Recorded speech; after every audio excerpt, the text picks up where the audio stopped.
You're listening to an Airwave Media Podcast.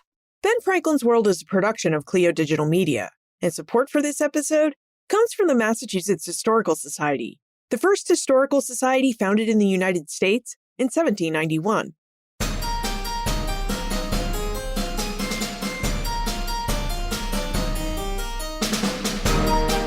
Hello, and welcome to Ben Franklin's World Revisited, a series of classic episodes that bring fresh perspective to our latest episodes and add deeper connections to our understanding of early American history. And I'm your host, Liz Covart. 250 years ago, on March 5, 1776, British General William Howe looked up from Boston at Dorchester Heights, and he saw something that changed everything. Cannon. Rows of heavy artillery appeared overnight, aimed directly at his forces in Boston and the fleet anchored in Boston Harbor. Howe had planned a counterattack, but that fell apart in a storm. So over the next 12 days, Howe faced reality. On March 17, 1776, the British evacuated Boston. The siege of Boston and the British occupation was finally over. Now, in our last episode, episode 436, we followed the cannon atop Dorchester Heights on their remarkable journey south from Fort Ticonderoga. Nearly 60 tons of artillery hauled across 300 miles of frozen winter terrain by Henry Knox, Philip Schuyler, and a network of Continental soldiers, teamsters, and local farmers. It was one of the most remarkable logistical feats in all of the American Revolution. But here's the question that episode didn't answer. Where did the plan for those cannon take shape? Where did George Washington pace the floors, pore over maps, and wrestle with the reality that his newly formed Continental Army lacked everything it needed to challenge a professional British military force? The answer is in a Georgian mansion on Brattle Street in Cambridge, Massachusetts.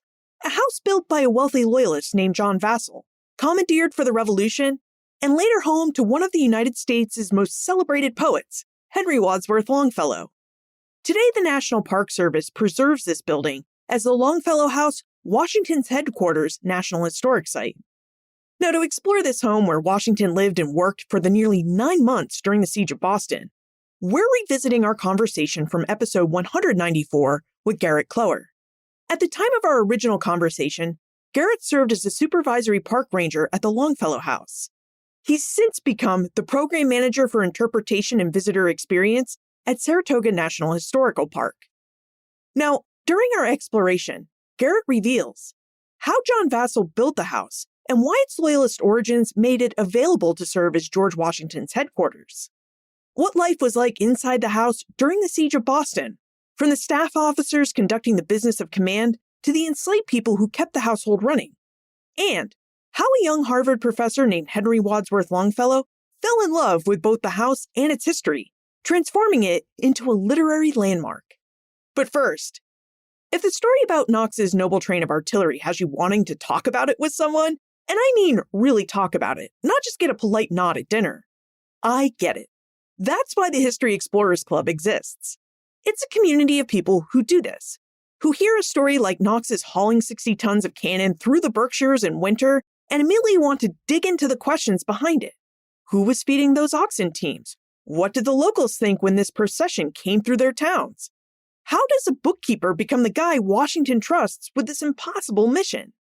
We get into all of that through live conversations, discussion threads, and direct access to historians who study stories like this one.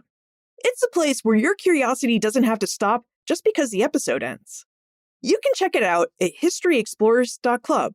That's historyexplorers.club. All right, are you ready to step inside the house where Washington planned the liberation of Boston? Let's go meet our expert guide.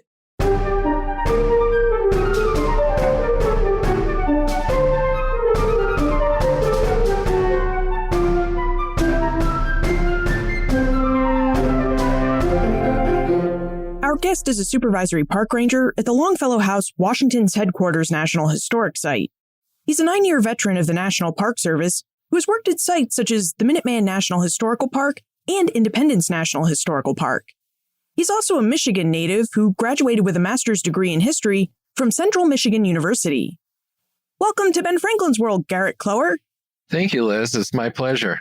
Garrett, I am so excited you could join us today because as a former National Park Service ranger myself, I know that when most people think of the National Park Service, they think of the big natural parks, Yellowstone, Yosemite, the Grand Canyon. What never ever seems to be top of mind, of course, are the large national historical parks or the national historic sites.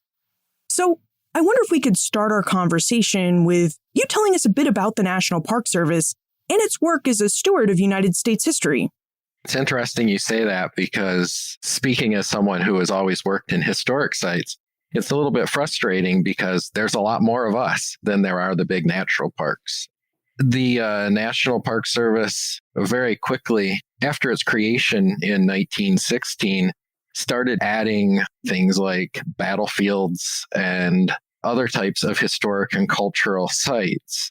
We're also, I think people don't tend to think of us as having a big presence in urban areas, but well over a third of our sites are in the larger metro areas in the country. And that's really become an emphasis for the agency. Starting a few years ago, we started looking at ways to build deeper relationships with those communities that we're in. The National Park Service does have a long history of historic sites. It also administers the National Historic Register.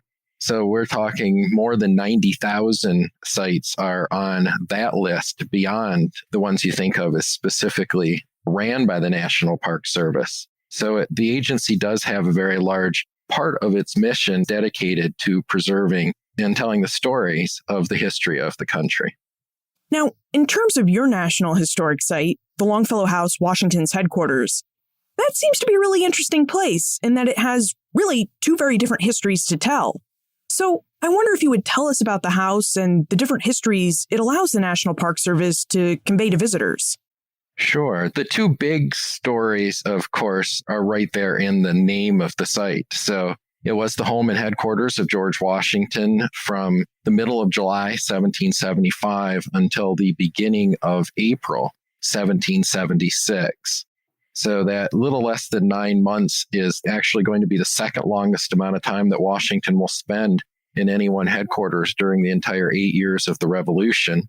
Then many years later, starting in 1837, first as a boarder, it becomes the home of a young Harvard professor named Henry Wadsworth Longfellow that soon would become the most famous writer in the United States and would end up spending 45 years in the house.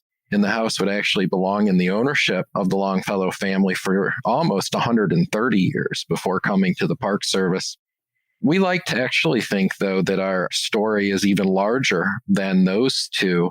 I don't think it's too much of an exaggeration that if you give us enough time, we can connect almost anything that happens in around 200 years of American history to somebody who was in the house. So it ends up having a very, very large story, especially, it's a big house, but it is just a house. And it ends up having this very large story and really reflecting the history of the United States in general.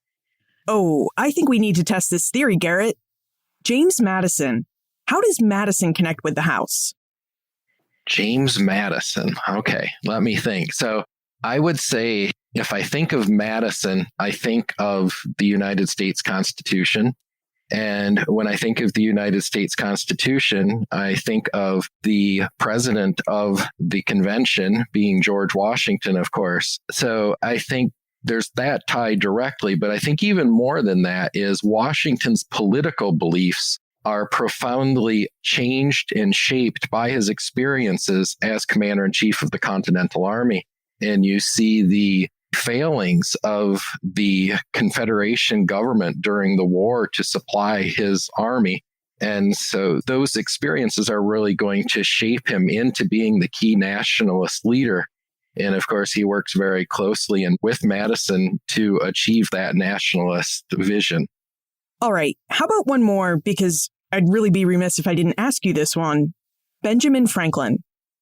Benjamin Franklin has a direct link to the site because he actually came to it and met with Washington in October of 1775 for a week-long meeting where they went over a bunch of the issues that were facing the Army and directly links what's going on in headquarters with the Continental Congress down in Philadelphia. You were so quick with your answers, Garrett. I feel like we made this test way too easy. but there really does seem to be a lot of connections with this house. For sure. When I came from Philadelphia, I wondered what I would talk about after working in the birthplace of the United States, as we like to call it. And then I was coming to this one house. I've learned something every day, I think, in the 6 years that I've been there. It's amazing. Now, speaking of this house, before it was known as the Longfellow House, and before it served as George Washington's headquarters, it once belonged to a man named John Vassall. Would you tell us about Vassall and about the early history of the house? Sure. John Vassall was just 21 years old when he builds the house. He had recently graduated from Harvard College just down the street, and he actually had come from a very old New England family.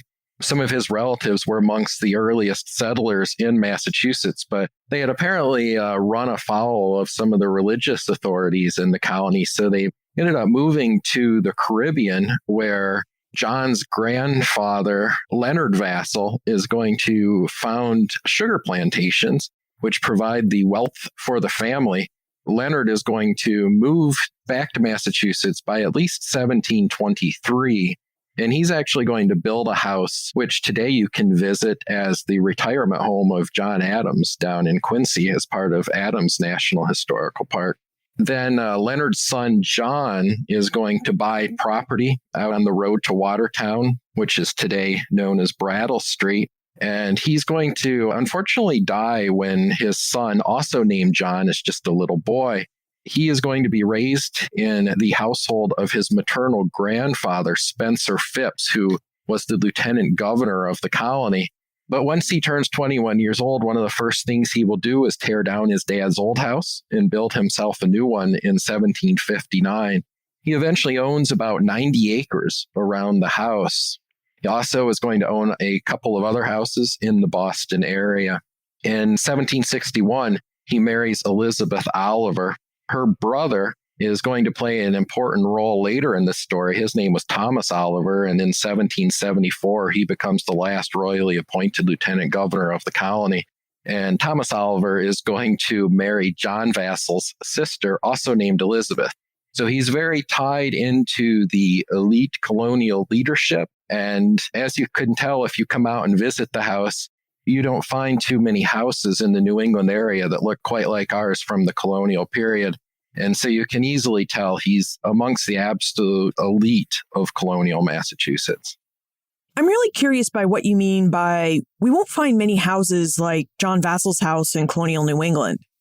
Is there something really special about this house's architecture that made it really different from other New England houses? So the easiest thing to notice is its size. I think most of us, if you've been to colonial houses in New England, you tend to have that salt box style in your mind, which was very adapted to the New England environment. Ours is very different. It is Georgian architecture, which became popular in the 1730s, 40s in England itself, and then spreads throughout its colonial possessions. But it is symmetrical, everything inside and outside of the house. The rooms are very large. The ceilings are very high. In fact, you couldn't have heated the place in the winter just using the fireplaces. So that's when those other houses that John happened to own in the area would come in handy. But he is very explicitly stating how he views himself as a prosperous British gentleman when he chooses the design of his house. Now, John Vassall would have to abandon his house by 1775, and I have to imagine his abandonment had something to do with his Oliver family connections, as the Olivers were Loyalists during the American Revolution. Is this indeed why Vassall had to abandon his house, because of loyalism? It was. He actually had to make his decision pretty early. In September of 1774, there's an event which directly affects our neighborhood. It was a very distinctive neighborhood. Today, Brattle Street is about 1.5 miles long, and in 1774-75, there were only 7 houses along that stretch of road. So these were all big, large farms, and the families had all intermarried with each other, in addition to the Olivers, which had built a house about 1 mile down the street. The Attorney General for the colony is living on the road. There are 2 other families that had married relatives of John Vassall. And all of these families remain loyal to the empire. I think, there's the economic ties directly to the larger empire. They are all also Anglican, making them even more unusual for colonial Massachusetts. And in September 74, there's an event called the Powder Alarm, which sees about 4,000 men coming into the neighborhood. So basically, the insurgency pays a visit to that little community in Cambridge, and all of the families end up evacuating their homes.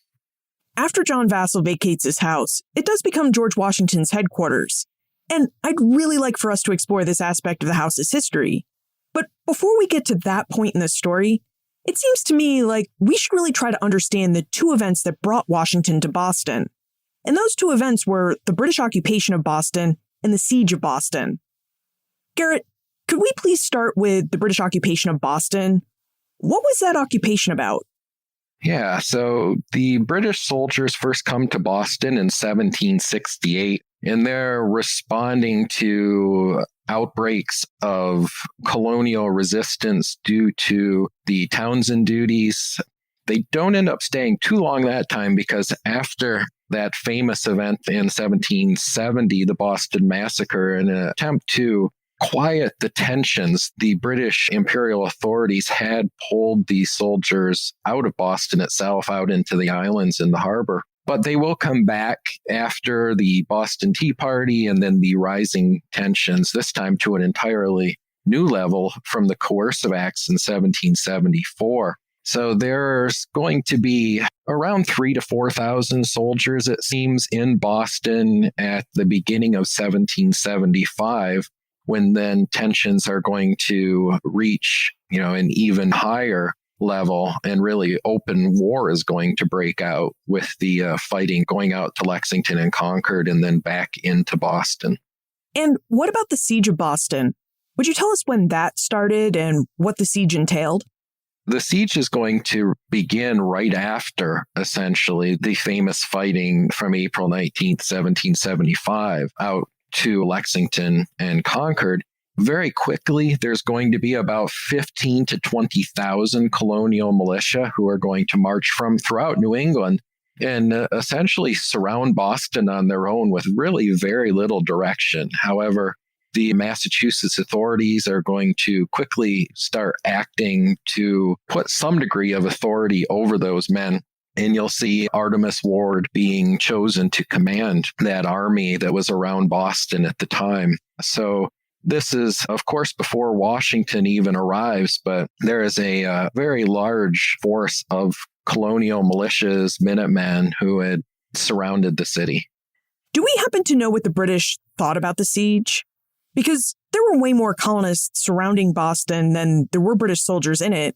And we have to remember that at this point in time, Boston was situated on this tiny little peninsula, the Shawmut Peninsula, and that just this tiny narrow strip of land, the Boston Neck, connected this peninsula to the mainland. So I have to imagine the British weren't pleased about being surrounded. I don't think it would have been a surprise by any means. Going back at least into the fall of 1774, the true extent of their authority was limited to Boston, where the army was. They had made a few excursions out, including the Powder Alarm, going out to Lexington and Concord. They'd made a couple of excursions up to Salem, and they keep running into stronger and stronger reactions from the colonists. And then once open fighting breaks out, of course, at Lexington and Concord, they realize they're in a difficult position. One of the things that they will do is apparently try to decide if they want to go to the high ground on the peninsulas, either to the north at Charlestown or to the south at Dorchester. And when Gage makes the decision to go north, we end up with the Battle of Bunker Hill, which is going to reinforce the fact that they are in a siege and they are surrounded by a lot of people who are very unhappy with their presence. You know, it doesn't really seem like these siege lines were really all that effective. I mean, when I think of a siege, I think of something that's meant to surround an enemy's position and cut off all their supply lines. And yet, the way you describe it, the British really did have access to supplies, from Boston Harbor and the sea, and they were really able to get their soldiers out to Lexington and Concord and north even to Charlestown and Bunker Hill. I think you could say that for sure. And this points out the key weakness that the colonists and eventually the fledgling American forces face throughout the Revolution. And that is the inability to do anything about the Royal Navy and the supremacy of the British on the sea. So they're able to keep up a steady stream of supplies as well as holding open an escape route. And although conditions certainly do decline in Boston with the vassals, for example, they're going to have a young son who will die in November of 1775. And it seems as if they blame that upon the siege, and that stimulates them to then pack up and head to Nova Scotia well before the city is evacuated. So it does seem like conditions declined, but that major weakness of the British always controlling the sea right up until the Battle of the Capes before Yorktown is constantly going to be a thorn in Washington's and the other leaders' sides. So, speaking of Washington, he enters this scene beginning on June 15, 1775, when the Second Continental Congress appoints him to be its commander-in-chief of the new Continental Army. And from that appointment, he makes his way up to Boston so that he's here on the ground to take command by July 2nd, 1775. So, Garrett, would you tell us about Washington's arrival in Boston and how he reacted to the force in the siege that he was now expected to command? Sure. I think his arrival from the perspective of the men in the army who were here is a little underwhelming compared to what we might think of now, knowing who Washington becomes. One of my favorite responses comes from the diary of a private who simply wrote, "Reigned a new general from Philadelphia." So the excitement in him is palpable, right? One of the great myths, 19th century myths that grows up around the Revolution is this big grand review, essentially, when Washington takes command underneath a large elm tree on Cambridge Common. But there's no evidence of that happening. It seems like Washington shows up and goes right to work. For Washington, he's disappointed by what he sees. He points out that he finds the presence of boys, deserters, and Negroes in the army. And to him, this symbolizes that Massachusetts may not be capable of providing what their delegates in Congress had promised. Washington, I think on a larger scale, suffers what many of us would have arriving in this situation, and that's culture shock. When Washington came from Virginia to Massachusetts, it truly was like he was going to a different country. They were that different culturally, economically, socially. The colonies were all far more connected to London than they had been to each other prior to the Revolution. And Washington writes to friends in Virginia and says that these New Englanders are a nasty and dirty people, and that he's found an unaccountable kind of stupidity in the lower sort of the people making up his army. And he's horrified by the lack of discipline, this democratic spirit, which New Englanders are so proud of, to this much more hierarchical culture from Virginia that Washington's coming from. To him, this is shocking to see men electing officers and paying very little attention to what their superiors are telling them to do. So these are some of the things that he sets right out to try to fix. Really, he's trying to create a mirror image of the soldiers he's facing in Boston with that British army, which he's never quite able to do. Eventually comes to realize that that's not exactly going to happen, but he doesn't seem to ever give up the hope of making it happen. Do we know why Washington chose to headquarter in Cambridge? I mean, there were other locations he could have chosen, like Roxbury or Dorchester Heights or Charlestown, and yet he chose Cambridge. So when did he choose Cambridge? Why did he choose Cambridge? And why did he choose to headquarter in the Vassal House? I think the most obvious reason is that Cambridge is kind of in the middle, right? You have, by the time Washington arrives, the British had won the Battle of Bunker Hill with paying a great sacrifice, but they have taken control of the Charlestown Peninsula. So Washington has soldiers extending all the way north to there and then all the way south down to Roxbury. So being in Cambridge allows him to be in the middle of those two major wings of the army. Plus, there are a lot of soldiers encamped in Cambridge itself. So I think as far as Cambridge, it had already sort of started becoming headquarters area. That's where Artemus Ward is when Washington shows up to take command from him. So it seems like it just was a natural location. Why he makes the Vassal House his headquarters is an excellent question. We don't know for sure. It is not where he goes first. He starts out for a little bit less than 2 weeks in the Wadsworth House, which was the president of Harvard's house, and he's sharing that with General Charles Lee. But that wasn't a workable situation. So he seems to have worked with the civil authorities in Massachusetts to move out to the Vassal House. I think the major reasons probably were its size, it's larger, and so there's an important social element to being an 18th century military leader. Its location, he's close enough to keep an eye on those other soldiers that are over towards the campus in the common more, but he's also trying to build distance between them. In his mind, the officers, the leaders of the army, are supposed to be the social superiors of the men who are in the army. And so building physical distance helps with that. And I think the other thing is that if you've been to Mount Vernon, it's a large mansion sitting on a hill overlooking the river. And at the Vassal House, it is a large mansion sitting on a hill overlooking the Charles River at the time. So it could have just very likely felt like home to him. Earlier, you mentioned that Washington would stay in the Vassal House for about 9 months, which was the second longest period he'd live anywhere during the Revolutionary War. So what was his life like in the Vassal House?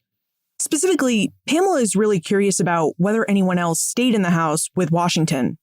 Yes, the house would have been filled with people coming and going at all times. There were staff officers sleeping there. General Horatio Gates and his wife stayed in the house before he was sent off on other duties. So it was a home as well as a headquarters, but not just for Washington. And then about halfway through the siege, Martha Washington is going to show up and be there for a little bit over half of the time. So that's another precedent that's going to be set that they'll follow throughout the rest of the war. I think most of the time, Washington was very busy working with his staff officers. There was no real administrative support. So in the headquarters of the Army is carrying out the functions like we would think of today as a Defense Department, the Pentagon. Those things are happening in headquarters. So it was a very busy place. And I think Washington, nonetheless, it probably felt similar to living at Mount Vernon. He has a household staff, including at least 2 people that we would believe were enslaved and hired out from a local owner. And he also has William Lee, his enslaved manservant, with him. And Martha Washington, it's reported that she brought servants from Mount Vernon who would have been enslaved as well. So in that regard, it probably felt very much like home. Also, we know that Washington's life in Mount Vernon was very busy with guests coming and going all the time. So the Longfellow House Washington headquarters is really a house that can claim that not only did George Washington sleep there, but Martha Washington slept there as well. Yes, for sure. I wonder whether Washington hosted any parties at the Vassal House. Because during the Revolutionary War, many British generals did throw parties in the places where they headquartered, especially during the winter. In fact, there was this really big party for General Sir William Howe in Philadelphia in May 1778 called the Meschianza. So I wonder, since you mentioned that there's this social aspect to being a military leader in the 18th century, whether this social aspect extended to hosting parties. We don't believe so. There was, again, another 19th century myth that said the Washingtons had a celebration of their anniversary in January of 76. But there's no evidence of that. And it seems like the entertainments they did would have been a few people coming over for dinner.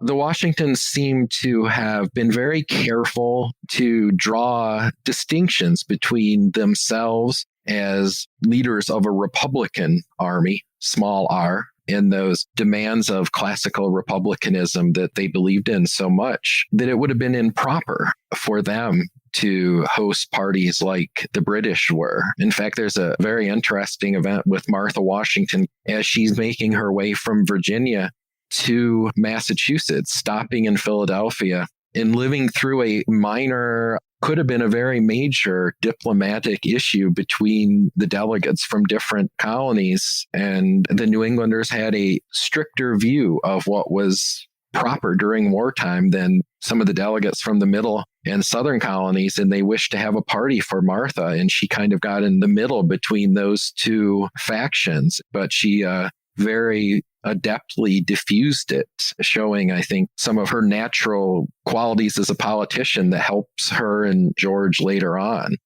Speaking of regional distinctions, we know from our earlier conversation with Erica Dunbar in episode 136 that when Washington served as president, he and Martha traveled with some of their enslaved people.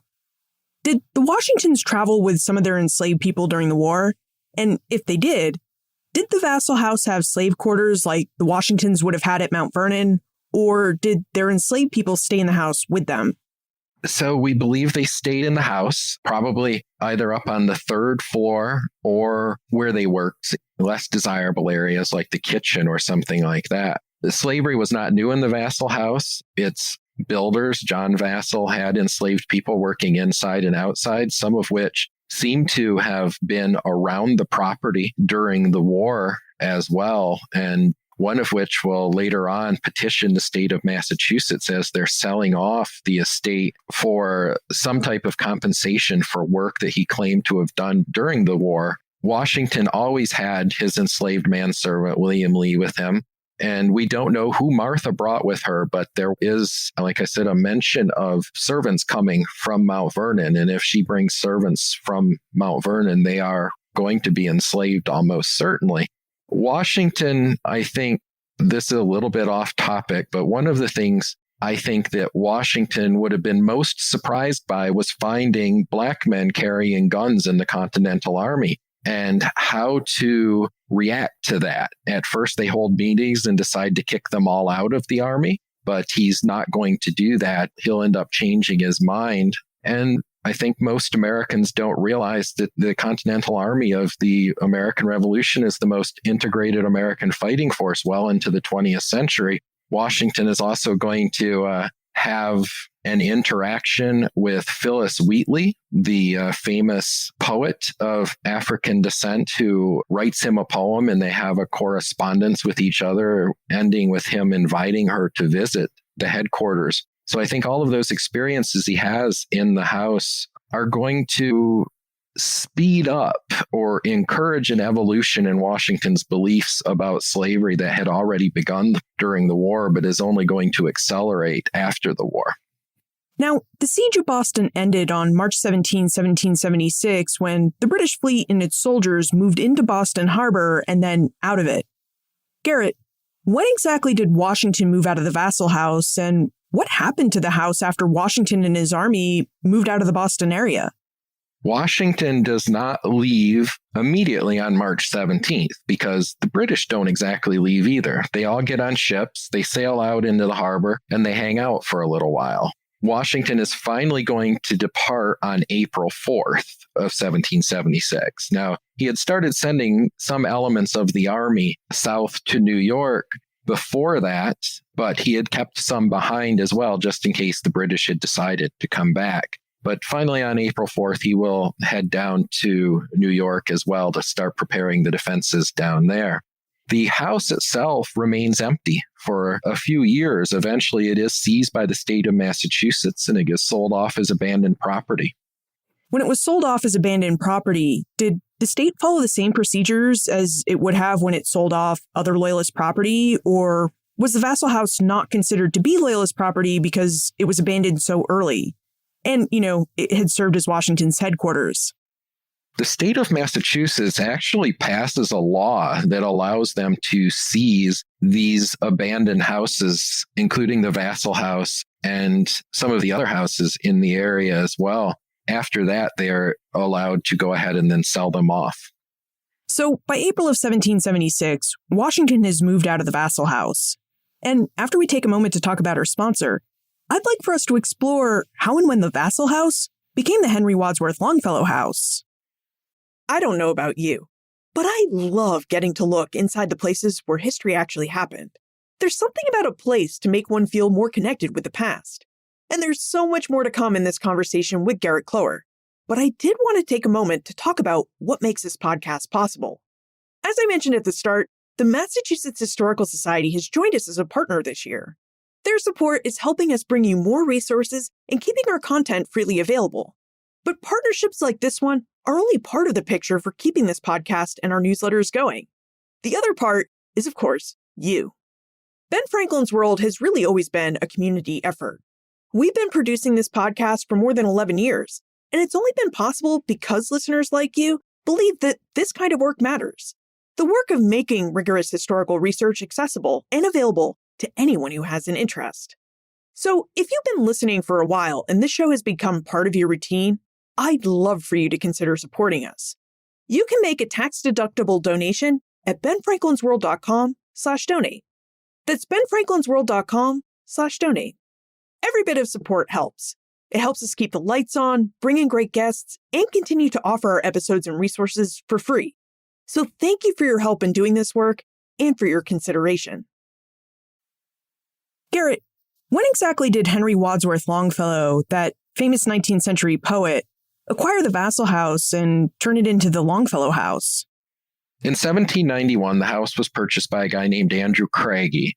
And Craigie had been the apothecary general of the Continental Army during the war and knew of the house. And so he kind of bought it because of those historic connections and then spent a lot of money expanding it. He lived very lavishly. He had some land deals go poorly for him. So he ends up actually dying bankrupt in 1819. And that leaves the house to his much younger widow, Elizabeth. And she is living in this very large house. And to help pay some of the bills, she starts renting out one or two of the extra rooms in the house. And being right down the street from Harvard, she has a really good location. Most of her renters are either going to be professors or students. There's many other famous boarders, such as the senator and famous orator Edward Everett. Jared Sparks is going to be in the house when he's working on his first sort of professional edition of Washington's letters. But in 1837, Henry Wadsworth Longfellow is going to come on down Brattle Street about a year after he had started working at Harvard and talks to Mrs. Craigie and starts renting 2 rooms up on the 2nd floor. 6 years later, he's going to marry Frances Appleton from Boston. And Frances, or Fanny as she was known to her family and friends, her father happens to be one of the richest men in the country due to investments in textile mills out in what becomes Lowell, Massachusetts. And so he's actually going to buy the house for the Longfellows and give it to them essentially as a wedding present / dowry. Wow, this house really does have a lot of connections with different people throughout history. It does. Abraham Lincoln. Does Lincoln have a connection to the Longfellow House? Abraham Lincoln. Well, we have a picture of him. As far as direct connections, I would say they're a little more tenuous, but Lincoln was a fan of Longfellow's works, especially one called The Building of the Ship, which was a very powerful allegory about union. And Longfellow does write about Lincoln's election and was a big supporter. Longfellow is an abolitionist. He doesn't seem to share a lot of his fellow abolitionist doubts about Lincoln. So they're a little bit indirect, but they are there. So speaking of Longfellow, what was his life like in this new house that had once served as Washington's headquarters? Longfellow has a great line where he says, "He who undertakes a great house undertakes a great care." And so I think he very quickly realized he had a lot of investment to do to take care of his house, but he certainly loved the house. When the Longfellows take over the house in 1843, Henry is only just becoming well known as a poet, but he very quickly is going to become far and away the most famous writer in the United States. And then I would say by the middle of the 1850s, he is a celebrity in the modern sense of the word. And the Longfellows are living a very comfortable lifestyle. They're hiring servants to work in the house. They're traveling extensively throughout Europe. He is having visitors come from all over the world, like Charles Dickens. Oscar Wilde comes later. The Emperor of Brazil stops by for a visit. So it's a pretty nice life. And it actually takes 7 years for Frances Appleton to agree to marry Henry after their first meeting. But they end up having an amazing relationship. He called her a woman of genius. He views her as an intellectual equal, and their interests just merged perfectly. And they end up having 6 children, one who dies as an infant, but 5 of the 6 make it to adulthood. And it's a good life they have. They host almost what we would think of as a intellectual salon in the European sense of the New England writers who are participating in this sort of very rapid growth of American literature, and other type of intellectual figures both in the United States and abroad are coming and visiting. And Longfellow's best friend in the entire world is Charles Sumner, who becomes the senator from Massachusetts. So it's a very well-connected, comfortable life. Were Longfellow and his wife Fanny also connected to people like Lucy Stone and Sarah Josepha Hale, who were both advocates for women's rights during this period? You talked about how they had open views about abolitionism and were hosting salons, and Fanny was Longfellow's intellectual equal. And I wonder if their open views about all these issues extended to women's rights. It seems to have not. He was very interested in education for women, including his daughter Alice, who attends and goes on to be one of the founders at what becomes Radcliffe College.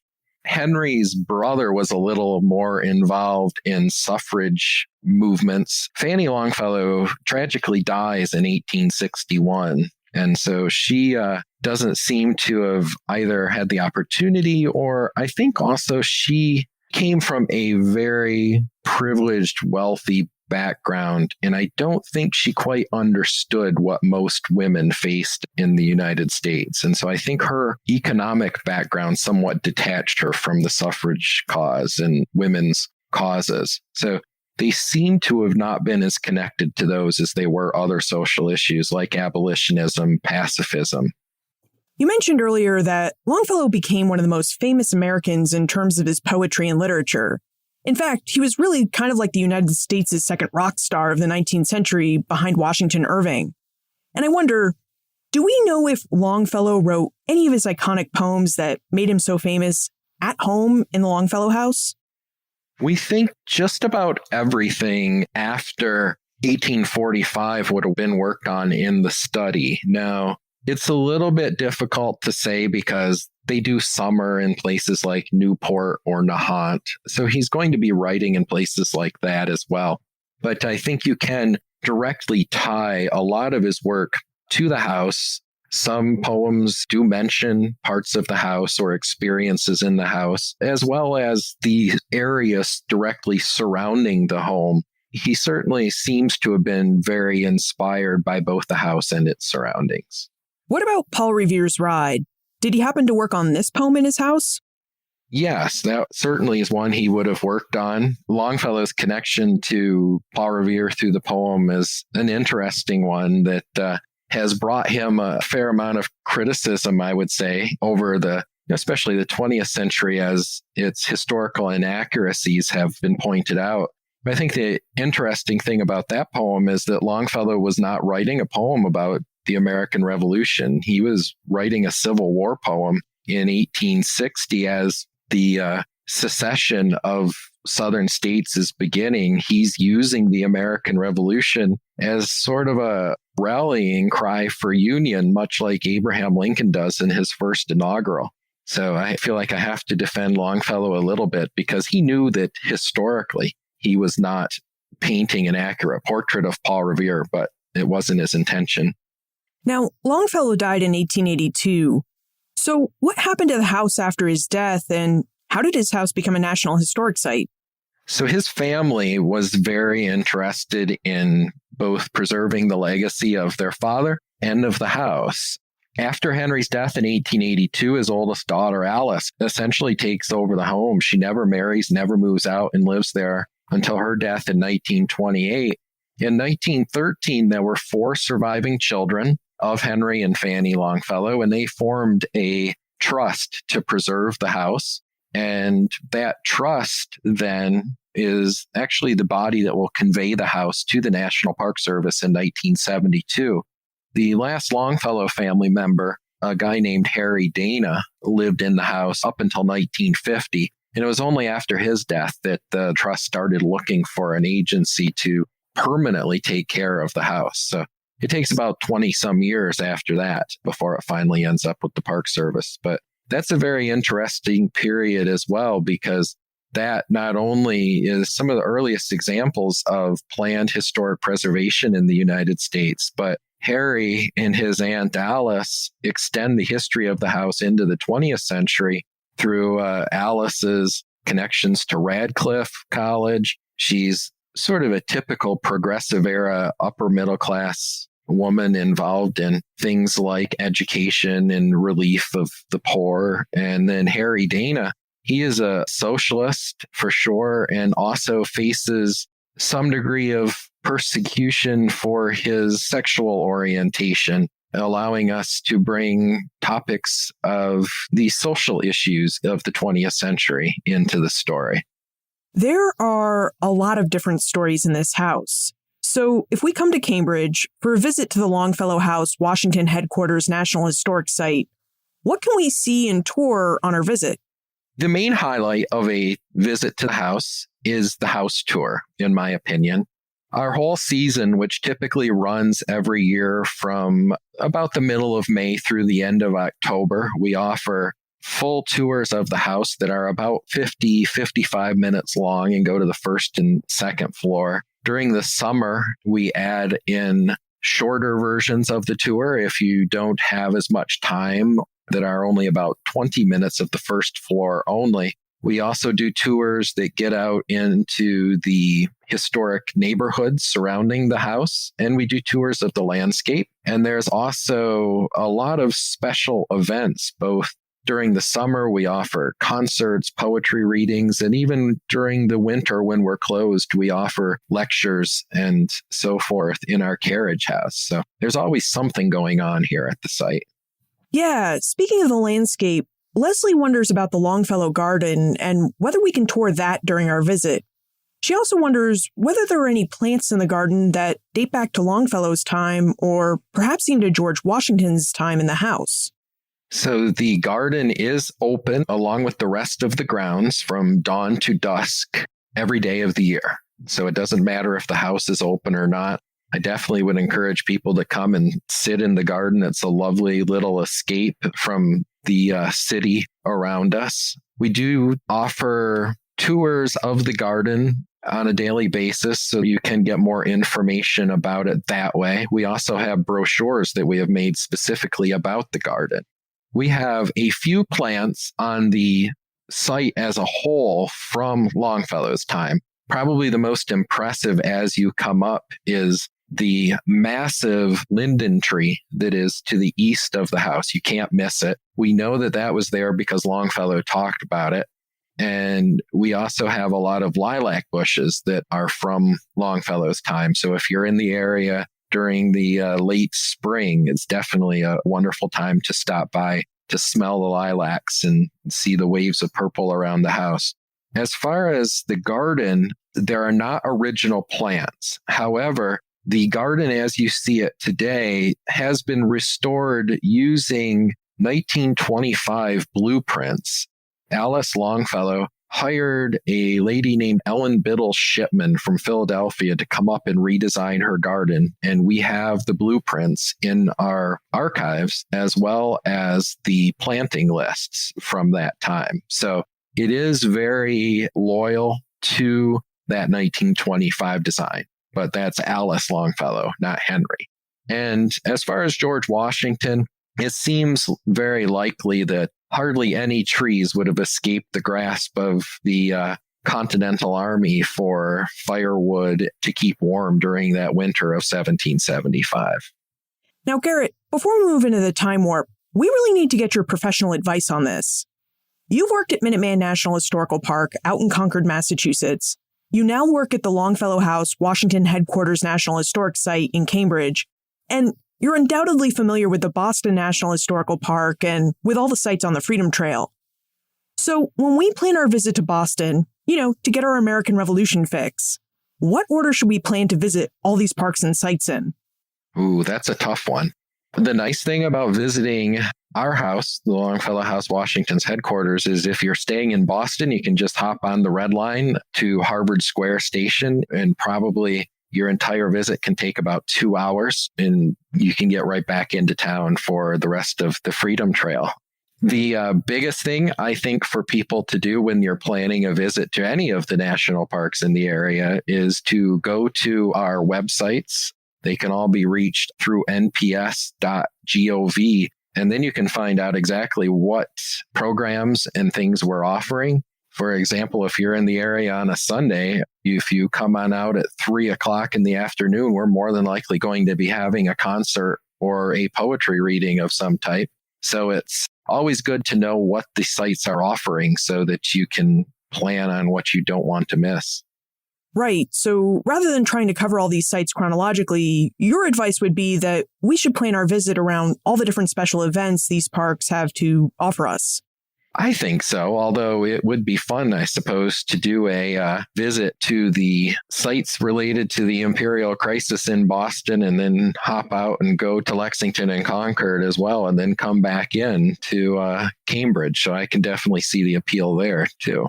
Well, thank you for those tips and tricks, Garrett. And now we should move into the time warp. This is a fun segment of the show where we ask you a hypothetical history question about what might have happened if something had occurred differently, or if someone had acted differently. In your opinion, what might have happened if George Washington had chosen to make his headquarters in another house? What would have happened to the Vassal House if George Washington hadn't made it his temporary residence? In the grand scheme of things, as far as Washington's concerned, I don't know if it makes any difference which house along Brattle Street he would have moved into, but I think it certainly would have made a very big difference in the future of the Vassal House.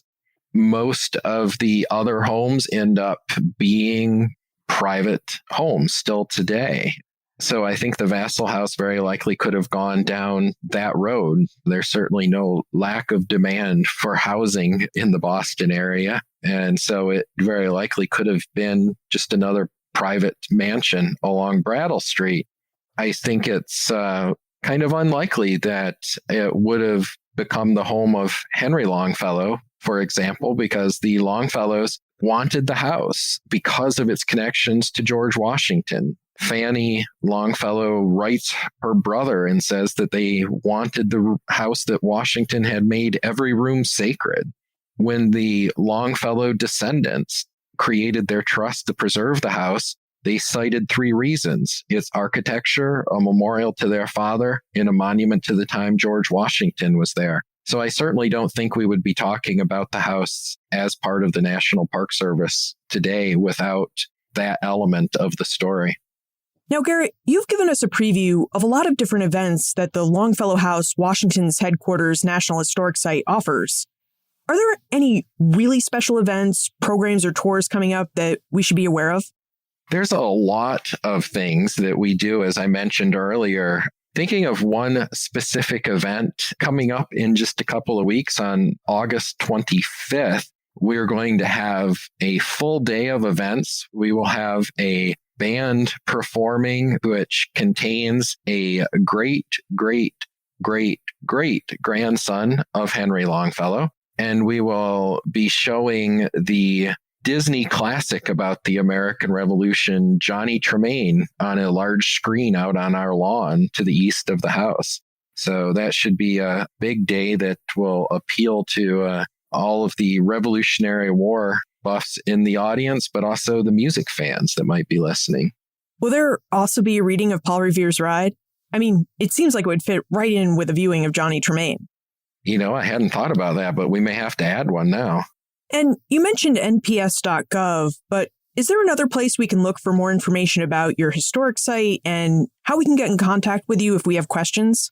Sure. I would say there's a couple of things. If you want to go directly to our webpage, you can go to nps.gov/LONG, and that'll take you directly to our webpage. We also have a Facebook page and an Instagram account that you can look us up very easily. The Facebook page has all of our upcoming events, as well as we like to share stories periodically. about the house, some of which you're not normally going to hear if you come to a house tour just because of time.